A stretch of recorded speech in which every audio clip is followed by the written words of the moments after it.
बच्चों अगला टॉपिक जो हम यहाँ पर डिस्कस कर रहे हैं वो है विभव प्रवणता तथा विद्युत क्षेत्र की तीव्रता में संबंध। ठीक है बच्चों, विभव प्रवणता का क्या अर्थ है?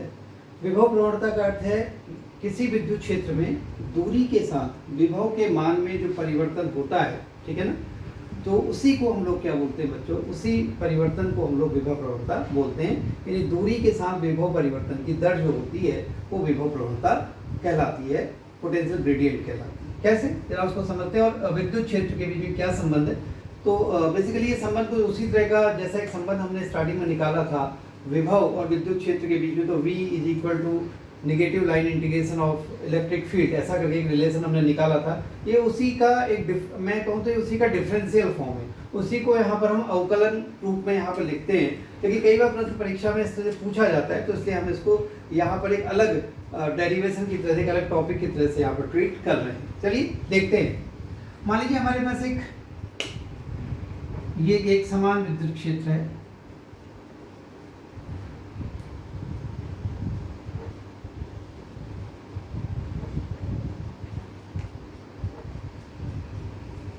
इस प्रकार से, ठीक है। मान लीजिए इसका मान E है और इसके भीतर किसी बिंदु पर एक आवेश Q0, एक परीक्षण आवेश Q0 रखा हुआ है, ठीक है ना।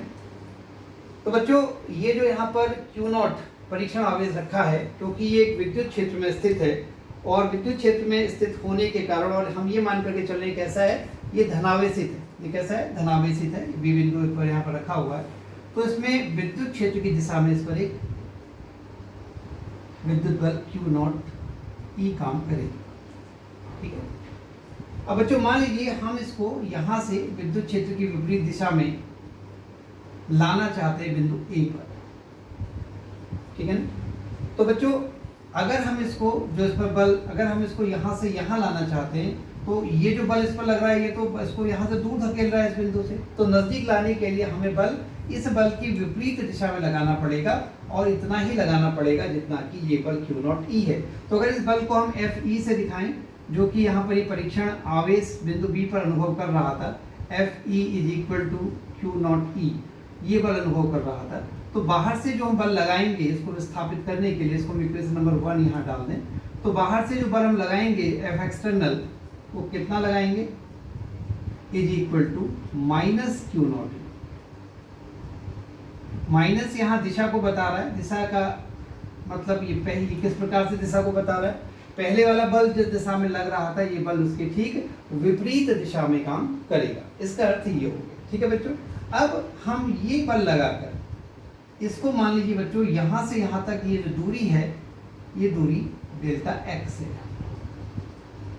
डेल्टा x दूरी तक इसे विस्थापित करते हैं।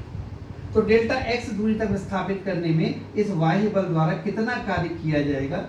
मान लीजिए हम उसको WAB से दिखा रहे हैं, तो वो कितना हो जाएगा? F external into delta x। F external की वैल्यू है माइनस Q0 E, ठीक है, और यहां पर ये आ गया डेल्टा x। अब आप Q0 को इधर ले आइए लेफ्ट हैंड साइड में, तो ये हो जाएगा WAB over Q0 is equal to minus E delta x। तो बच्चों ये जो WAB ओवर Q0 है, एकांक आवेश को बिंदु B से बिंदु A तक ले जाने में किया गया कार्य, ये इन दोनों बिंदुओं के मध्य के विभवांतर को बता रहा है। किसको बता रहा है? परिभाषा से, किसकी परिभाषा है? हम ऐसे लिख सकते हैं यहाँ पर कि WAB ओवर Q0 ये किसके बराबर है? ये तो इन दोनों बिंदुओं के बीच विभवांतर के बराबर, यानी VA माइनस VB के बराबर। तो आप ये कह सकते हैं implies that delta V is equal to minus E delta x, ठीक है, इस फॉर्म में। या हम इसको ऐसे भी लिख सकते हैं कि E is equal to minus delta V over delta x। यानी इसका मतलब ये हो गया कि जो विद्युत क्षेत्र होता है वो ऋणात्मक विभव प्रवणता के बराबर होता है। इसको आप यहाँ पे इक्वेशन नंबर 3 डाल दीजिए। बच्चों अब अगर ये जो दूरी है डेल्टा एक्स, ये दूरी बहुत कम है, ठीक है ना, ये जो डेल्टा एक्स है ये बहुत कम दूरी है, तो बच्चों विभव में होने वाला परिवर्तन भी बहुत कम है। तो डेल्टा एक्स यदि बहुत छोटा है तो डेल्टा एक्स की जगह पर हम क्या ले सकते हैं, dx, तथा डेल्टा v की जगह पर हम क्या ले सकते हैं, dv, ठीक है ना। तो ये हो गया बच्चों।